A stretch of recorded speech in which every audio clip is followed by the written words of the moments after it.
Tu es fort, tu es forte. Tu n'es pas faible.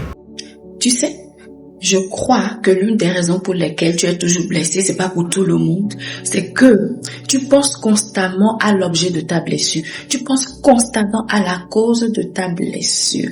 Je me rappelle, ça m'est arrivé tous les jours en 2 ans. Je pense tous les jours. Je pensais constamment à l'objet de ma blessure, constamment à la cause de ma blessure. Et parfois, tu restes là où tu as été blessé, pas seulement physiquement, mais émotionnellement, même intérieurement, tu restes là où tu as été blessé. Et c'est là le danger. Je crois qu'il est important de s'éloigner du lieu qui nous a blessés, du lieu où on a été blessé. Très important. Si tu n'as pas la possibilité de t'éloigner physiquement, éloigne-toi intérieurement. Éloigne-toi spirituellement, émotionnellement, financièrement. Éloigne-toi de ce lieu. Éloigne-toi pour être restauré. C'est important parce que parfois nous ne nous éloignons pas, nous pensons constamment à ce qui nous est arrivé. Nous voulons même justifier, poser des questions, nous demander mais pourquoi est-ce que c'est arrivé? Pourquoi est-ce que ce n'est pas arrivé d'une telle ou telle manière? Commencer à chercher les scénarios dans notre esprit. Mais à chaque fois que tu penses à cela, à chaque fois que tu cherches des scénarios qui ne sont pas les vrais scénarios, parce que ce qui s'est passé c'est déjà passé. À chaque fois que tu cherches des scénarios, la blessure s'agrandit. La blessure s'agrandit. À chaque fois que tu penses à ça, la blessure s'agrandit et n'est pas guérie. Tu tombes dans la dépression, dans la frustration. Amen. Je ne t'accuse pas. Cela m'est arrivé. Ce qu'il faut faire. Parce que c'est récemment. Bizarrement, c'est là. C'est évident que tu penses constamment à ça. Mais moi, j'ai une révélation. Que je pense constamment à ça. Alors que c'est évident que je pense constamment à ça. Mais il fallait que le Seigneur me dise, tu penses constamment à cela. Et là, je me suis rendu compte que ouais, je pense constamment à ça. C'est parce que je pense constamment à cela que la guérison n'est pas encore imminente. Constamment, tu penses à ça. Ne pense plus à ce qui t'a blessé. Ne pense plus aux choses qui t'ont blessé d'abord. Ne pense plus. Ne pense plus au lieu. Éloigne-toi. Et pense. Aie les regards. Aie les yeux. Aie les oreilles. Sur ce que Dieu dit de toi. Qu'est-ce qu'il dit de toi? Qu'est-ce que la parole dit de toi? Tu es une créature merveilleuse. Oui, c'est David qui a dit qu'il est conscient qu'il est une créature merveilleuse. Si David, un humain, dit qu'il est une créature merveilleuse, c'est que toi aussi tu es une créature merveilleuse. Parce que Dieu nous a créés à son image et à sa ressemblance. Dieu t'a créé à son image et à sa ressemblance. Alors tu es une créature merveilleuse. Pense à ça. Lorsque tu penses que tu es une créature merveilleuse, n'amène pas des justifications. Ne dis pas, oh, si je suis une créature merveilleuse, pourquoi est-ce qu'on a dit que je suis vilain, je ne vaux rien? Non, tu ne penses pas à ça. Tu ne penses pas à ça. Tu penses uniquement que tu es une créature merveilleuse. Tu penses uniquement que tu as de la valeur aux yeux de Dieu. Il a dit à Jérémie, je t'aime d'un amour éternel et je te conserve ma bonté. Dieu t'aime d'un amour éternel et il te conserve sa bonté. Oui, Dieu nous aime tous d'un amour éternel et il nous conserve constamment sa bonté. Preuve. Nous aussi nous avons péché, tu as péché, tu as fait du mal à quelqu'un sûrement, mais Dieu t'a conservé sa bonté. Ne pense pas à autre chose, pense à cela seulement, qui t'aime d'un amour éternel et qui t'a conservé sa bonté. Eh oui, il est allé à la croix pour toi, c'est pour toi, c'est pour toi. Si tu étais la seule personne sur terre, il irait à la croix pour toi parce qu'il t'aime. Ne pense pas à autre chose, il est allé à la croix pour toi, c'est tout. Et tu penses que ton âme serait détruite, tu penses que c'est fini pour toi. Parce que tu n'arrives pas à sortir de cette dépression, tu penses de cette frustration, tu penses que c'est fini. Non, sa parole dit cela n'arrivera pas, cela n'aura pas lieu. La destruction de ton âme, de ton être n'arrivera pas, n'aura pas lieu. Parce que Dieu est au contrôle, Dieu est là dans cette situation. Amen. Il a dit à ses disciples que ce ne sont pas eux qui l'ont choisi, mais c'est lui qui les a choisis. C'est lui qui t'a choisi. Et tu es son ami. Il nous appelle ses amis.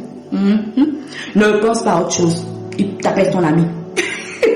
Ne pense pas à autre chose au fait. Lorsque tu reçois la parole de Dieu, ne commence pas à te justifier par rapport à ce qui t'est arrivé. Parce que lorsque tu commences à te justifier par rapport à ce qui t'est arrivé, ça annule encore la parole, l'effet de la parole de Dieu dans ta vie. Ce qu'il faut faire, éloigne-toi de ce qui t'a blessé.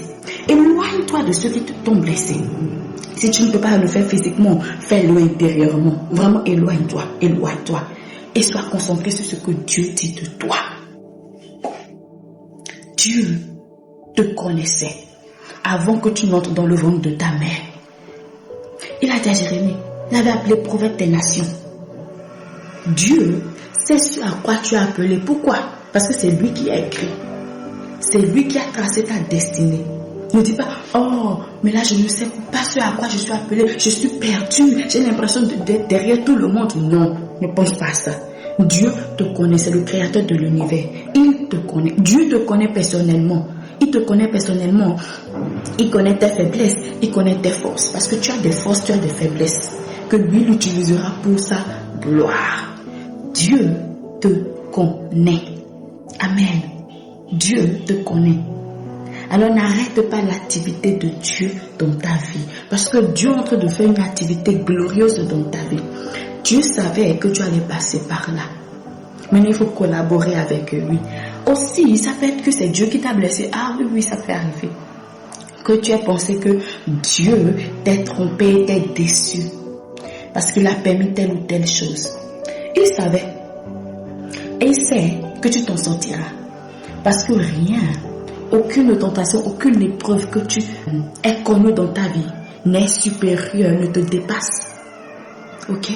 Rien ne te dépasse. C'est parce qu'il sait que tu as la force, qu'il a mis en toi la force de t'en sortir, qu'il a permis que tu traverses cela, qu'il a permis que tu n'aies pas telle ou telle chose. Dieu sait toutes choses. Ne pense pas que Dieu t'ait trahi. La seule personne qui ne te trahira jamais, la seule personne sur qui tu ne peux pas avoir de doute, c'est Dieu. Parce qu'il est le seul qui t'aime sérieusement, réellement, éternellement, profondément. Il est le seul qui ne te trahira jamais. Amen. Il est le seul qui veut te valoriser. Tu vaux le sang de Jésus-Christ. N'oublie pas cela. Alors n'arrête pas l'activité de Dieu dans ta vie. Parce qu'il est en train de faire une activité. Il est en train de travailler dans ta vie pour en faire sortir quelque chose de glorieux. Tu vois, cette situation dans laquelle tu es, lorsque tu t'en sortiras, tu seras... Tu pourras conseiller les autres avec des faits réels. Parce qu'il y a des gens qui vivent une situation qui conseillent. Il y a d'autres qui ne vivent pas forcément et qui conseillent. Ce n'est pas le même poids. Ce n'est pas le même poids. Ceux qui ne vivent pas, ceux qui n'ont pas vécu cette situation qui conseillent, parfois c'est théorique, mais lorsque tu as vécu, c'est ta vie. C'est ta vie qui parle. Et c'est la main de Dieu en toi qui agit sur les autres. Tu es fort. Tu es forte. Tu n'es pas faible. Tu es fort. Tu es forte. Tu n'es pas faible. Ce n'est pas parce que tu traverses cette situation que tu es immature. Parce que ça peut arriver, souvent ça touche le cerveau. On n'est plus soi-même. On prend des décisions bizarres suite à la blessure. On dit des choses bizarres qui ne nous ressemblent pas. Mais tu n'es pas immature. Tu n'es pas faible. Tu es fort. Tu es forte. C'est pourquoi cette épreuve t'a été confiée. Et tu te réveilleras, tu te lèveras grandement. Amen.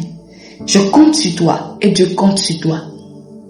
Tu seras complètement guéri. Mais accroche-toi à la parole de Dieu. Cette parole de Dieu.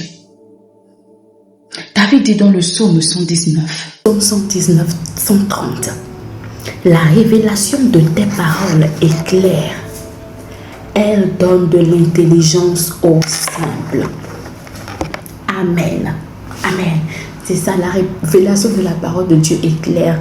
Lorsque tu lis la parole de Dieu, lorsque tu as ce cœur simple, ce cœur qui désire apprendre, ce cœur qui croit en la parole de Dieu, tu as des révélations venant de Dieu. Lorsque tu reçois ces révélations, c'est comme s'il y a un voile qui s'est déchiré. L'oppression prend la fuite. Amen. Tu te réveilles et tu vois que tu étais dans les ténèbres. Amen. Lis la parole de Dieu. Accroche-toi à la parole de Dieu. Sois concentré sur la parole de Dieu. Désire la parole de Dieu. Aime la parole de Dieu. Ingurgite-toi de la parole de Dieu. Je te promets, lorsque tu es ancré dans la parole de Dieu et même lorsque tu tombes, tu sais que tu dois te relever et que le Seigneur t'aidera à te relever parce que oui, le juste tombera, mais il se relèvera aussi. Tu te diras, mais j'ai lu la parole de Dieu, le juste doit se relever. Lorsque tu connais la parole de Dieu, tu es inébranlable. Lis la parole de Dieu, attache-toi à cette parole. Dieu veut te révéler assez de choses. Plusieurs nations sont attachées à toi. Plusieurs nations sont attachées à ta destinée, mais tu dois te lever afin que ces nations bénéficient des trésors que Dieu a mis en toi.